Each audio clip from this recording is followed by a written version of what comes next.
శ్రీమాత్రే నమః. శ్రీ గురుభ్యో నమః.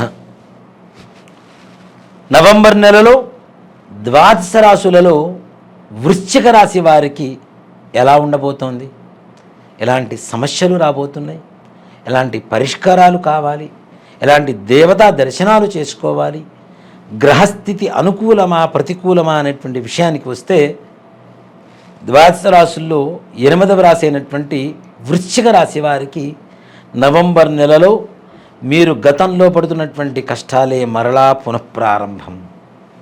అనుకున్న పనులు ముందుకు వెళ్ళవు, కష్టాలు, రావాల్సినటువంటి డబ్బులు రావు, ఉద్యోగ స్థానంలో కూడాను అనేక శత్రుబాధలు, అనేక మాట పట్టింపులు, కుటుంబంలో విపరీతమైనటువంటి గొడవలు, సంతానం వల్ల అప్రతిష్టలు, అనారోగ్యాలు, ఇన్ని రకాల సమస్యలతో ఉన్నారు. ముఖ్యంగా కుటుంబంలో ప్రశాంతత అనేటువంటిది చాలా తక్కువగా కనబడుతూ ఉంటుంది వృశ్చిక రాశి వారికి ఈ నవంబర్ నెలలో. భార్యాభర్తల మధ్య గొడవలు, చీటికి మాటికి ఏ మాట అన్నా ఏ చిన్న విషయానికి కూడా గొడవలుగా మారిపోయి అక్కడే అప్రశాంతత ఎక్కువైపోతుంది. మరలా పిల్లల విషయంలో వాళ్ళ ప్రవర్తన, బయట నుంచి జనాలు వాళ్ళ గురించి ఫిర్యాదులు చెప్తూ ఉంటే వాటి వల్ల కూడా మానసికమైనటువంటి అప్రశాంతత, ముఖ్యంగా ఇంట్లో ఉండేటువంటి పెద్దల అనారోగ్యం విపరీతమైనటువంటి స్థాయికి వెళ్ళటం, ఇన్ని సమస్యల మధ్యలో మీ ఆరోగ్యం కూడా భంగం వాటిల్లటం, అనారోగ్య కారణంగా డబ్బులు ఎక్కువగా ఖర్చు పెట్టవలసినటువంటి పరిస్థితులు రావడం కూడా ఎక్కువగా జరుగుతూ ఉంది. అలాగే నవంబర్ మాసంలో విద్యార్థులు కష్టపడుతూ ఉంటారు, మరలా సఫలీకృతం అవుతున్నాం, తప్పనిసరిగా పాస్ అవుతాం అనుకునేటువంటి ఎగ్జామ్స్లో కూడా ఫెయిల్యూరు బాటను పట్టేటువంటి పరిస్థితులు కనబడుతూ ఉన్నాయి. కాబట్టి చింతపడవద్దు. రాబోయేటువంటి మాసంలో, రాబోయేటువంటి భవిష్యత్ కాలంలో మంచి మార్పులు సంభవించేటువంటి పరిస్థితులు కూడా కనపడుతూ ఉన్నాయి.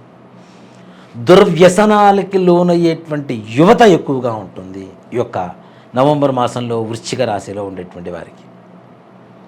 మీకు అలవాట్లు లేవు, కానీ మీ స్నేహితుల వల్ల దుర్వ్యసనాలు పాలయ్యేటువంటి పరిస్థితులు కనపడుతూ ఉన్నాయి.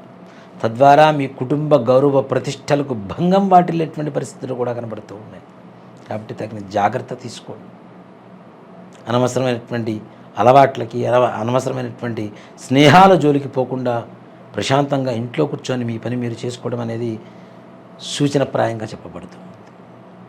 అలాగే విద్యార్థులు ఎంత కష్టపడ్డా కూడా వారికి ప్రతికూలమైనటువంటి పరిస్థితులు ఉండడం చేత మానసికమైనటువంటి ధైర్యాన్ని కోల్పోతూ మానసిక ఒత్తిడికి లోనయ్యేటువంటి పరిస్థితులు కూడా ఎక్కువగా కనబడుతున్నాయి. కాబట్టి అలాంటి ఒత్తిడికి, అదే ఇంగ్లీష్లో చెప్పాలంటే డిప్రెషన్, ఈ మెంటల్ డిప్రెషన్కు లోనవ్వకుండా ధైర్యంగా ముందుకు సాగండి.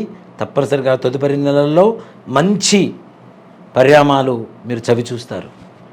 అలాగే రియల్ ఎస్టేట్ రంగం వారు ఈ యొక్క మాసంలో విపరీతమైనటువంటి ధనార్జన అనేటువంటిది తప్పనిసరిగా విశేషమైనటువంటి యోగంలో ఉండబోతోంది. మీరు అనుకునేటువంటి సకల వ్యాపార వ్యవహారాలు అఖండ లక్ష్మీ అనుగ్రహంతో ముందుకు వెళ్ళబోతూ ఉన్నాయి. మీరు ఒక ప్రాజెక్టు ప్రారంభిద్దామని చెప్పి అనుకునేటువంటి రోజుల్లో కూడాను ఒకటికి మించి 2, 3 కొత్త ప్రాజెక్టులు స్టార్ట్ చేయడం, తద్వారా ఆర్థిక లాభాలు పొందడం, నూతన ఉత్సాహంతో ఉండడం అనేది తప్పనిసరిగా రియల్ ఎస్టేట్ రంగం వారికి చెప్పబడుతూ ఉంది. వ్యాపార వ్యవహారాలలోకి వస్తే ఏవైతే పప్పు ధాన్యాలు ఉన్నాయో వాటికి విపరీతమైనటువంటి రేట్లు పెరగడం, ఇంతకుముందు నిల్వ ఉంచుకున్నటువంటి ధాన్యానికి మంచి రేట్లు రావడం, తద్వారా మంచి ఆర్థిక లాభాన్ని పొందేటువంటి అనుకూలమైనటువంటి పరిస్థితులు కూడా కనబడుతున్నాయి వ్యాపారస్తులకి. ప్రభుత్వపరమైనటువంటి ఉద్యోగస్తులకి ఏ రకమైనటువంటి మార్పు లేకపోగా మీ అధికారుల నుంచి కానీ, మీ మిత్రుల నుంచి కానీ మాట పడవలసినటువంటి పరిస్థితులు కనబడుతూ ఉన్నాయి. మీరు తీసుకున్నటువంటి డబ్బులు సమయానికి అవతల వారికి అందించలేక వారు మీ ఇంటి మీదకి వచ్చి గొడవలు పడడం, తద్వారా మానసికమైనటువంటి అప్రశాంతత, పరువుకి నష్టం వాటిల్లటం, ఇలాంటివన్నీ కూడా ఎక్కువగా జరుగుతూ ఉన్నాయి. అన్ని కష్టాలే చెబుతున్నా మరి శుభాలు లేవా అంటే, నవంబర్ మాసంలో ఉన్నది ఉన్నట్టుగా చెప్పాలంటే వృశ్చిక రాశి వారిలో కొంతమందికి మాత్రమే విశేషమైనటువంటి యోగం ఉంది. అది రియల్ ఎస్టేట్ రంగం వారికి మాత్రమే. షేర్ మార్కెట్ వారి వ్యవహారానికి వస్తే, షేర్ మార్కెట్ వారు పెట్టినటువంటి పెట్టుబడులన్నీ కూడా నష్టాల బాటలో ప్రయాణం చేస్తూ ఉంటాయి.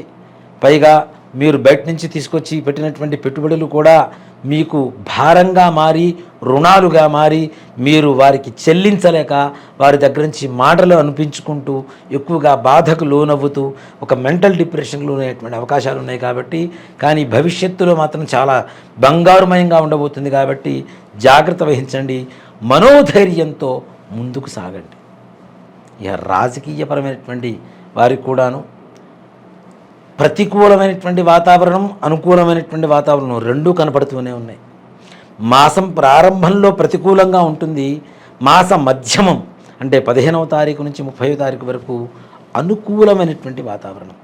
ఎవరైతే శత్రువులుగా ఉన్నారో వారు మిత్రులుగా ఉన్నటువంటి వ్యక్తులు శత్రువులుగా మారుతూ పార్టీలు మారవలసినటువంటి ఆవశ్యకత, మారడం వల్ల ప్రయోజనం రెండూ కలిగేటువంటి పరిస్థితులు ఉన్నాయి. కాబట్టి 1-2 సార్లు ఆలోచించి అడుగు వేయండి.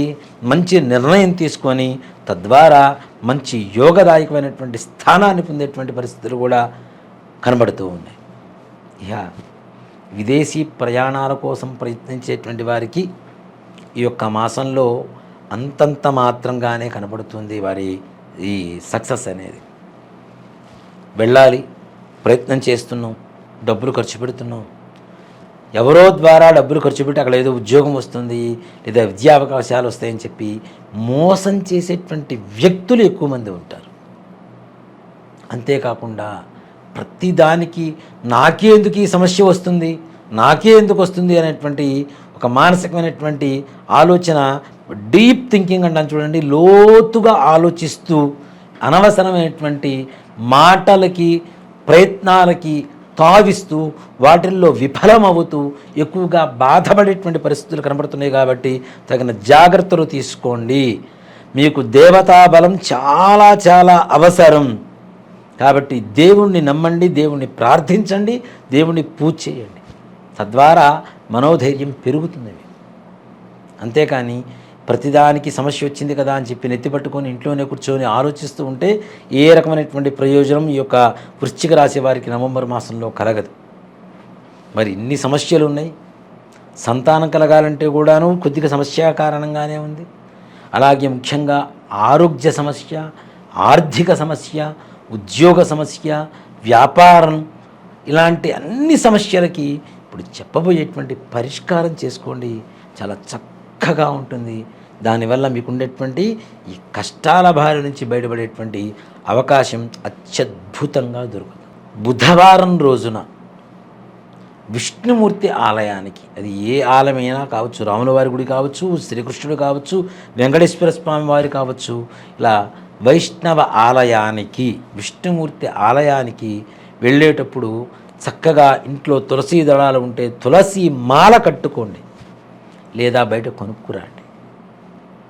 మాల తీసుకొని అలాగే పెసలు ఉంటాయి కదా, ఈ పచ్చి పెసలు ఏవైతే ఉంటాయో చక్కగా ఉడకబెట్టి గుగ్గుళ్ళిగా తయారు చేసుకొని విష్ణుమూర్తి ఆలయానికి వెళ్ళి ఆ తులసి మాల సమర్పించి ఆ యొక్క పెసర గుగ్గిళ్ళు స్వామివారికి నివేదన చేసిన తర్వాత మీరు కొద్దిగా భక్తితో ప్రసాదంగా భుజించి అందరికీ ప్రసాదంలాగా పెట్టండి.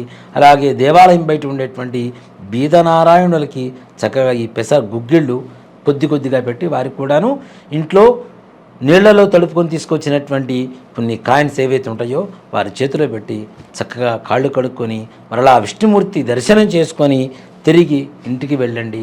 ఇలా బుధవారం చేస్తూ ఉంటే తప్పనిసరిగా మంచి మార్పులు కనబడతాయి. మీకుండేటువంటి ప్రతికూలత తొలగిపోయి గ్రహ అనుకూలత ఏర్పడేటువంటి అవకాశం సంపూర్ణంగా కనపడుతూ ఉంది. శ్రీమాత్రే నమః. శ్రీ గురుభ్యో నమః.